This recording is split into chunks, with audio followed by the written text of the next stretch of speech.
Cela fait déjà plusieurs mois que je navigue sur son radeau accompagné de son fidèle compagnon Wilson le perroquet. Sa nourriture et son enthousiasme ne sont pas au rendez-vous. Mais il aperçoit au loin une île déserte que je ne connaissais pas alors qu'il pensait toutes les connaître. Wouhou, ya, youpi. Mais qu'est-ce que c'est? Une grotte? On dirait que ce chemin a déjà été emprunté, donc j'y vais. Aïe! Oh, un trésor! Je sortis le trésor pour aller le montrer à Wilson. Regarde Wilson, il y a des sacs hautes et des bouteilles rouges. Il y a même des pièces qui font la taille de mes mains. 23 ans, 2 mois, 18 jours, 5 heures et quelques bouteilles de vin en moins plus tard. Je a appelé son île. Il est content d'avoir été aménagé par Je. Je, commence à perdre espoir. Mais Je ne savait pas qu'il allait accueillir de nouveaux habitants. En effet, à 40 degrés ouest de l'île, le bateau du capitaine Diffenthal, composé de 5 marins et marines, sa fille, se rapproche de l'île de Je. Mais où sommes-nous? Capitaine, vous nous avez perdus!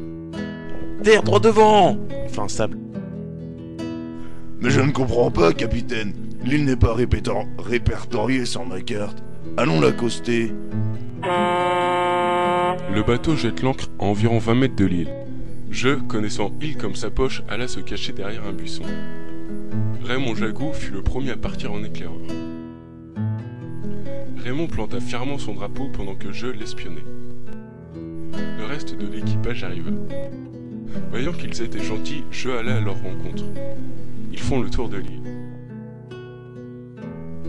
Non loin de là, la caravelle de Los Muertos fonçait en direction de l'île.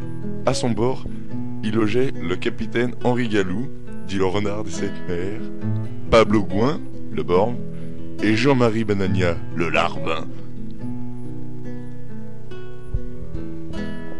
Ah ah, je vais enfin récupérer mon trésor chéri. Ah ah ah. Oh, voilà les flics. Papier du véhicule, s'il vous plaît. Derrière vous, des pirates. Merci, bonne journée. À plus. J'ai aperçu l'île, regardez. Et que vois-je? Nous ne sommes pas les premiers. À l'abordage. Mais que faites-vous sur notre île? Non, il est à moi. C'est une bataille sanglante qui commence. Cependant, je réussis à s'échapper avec le trésor. Il embarqua sur le bateau des gentils. Nous ne connaissons pas la suite de cette histoire, mais je la connais.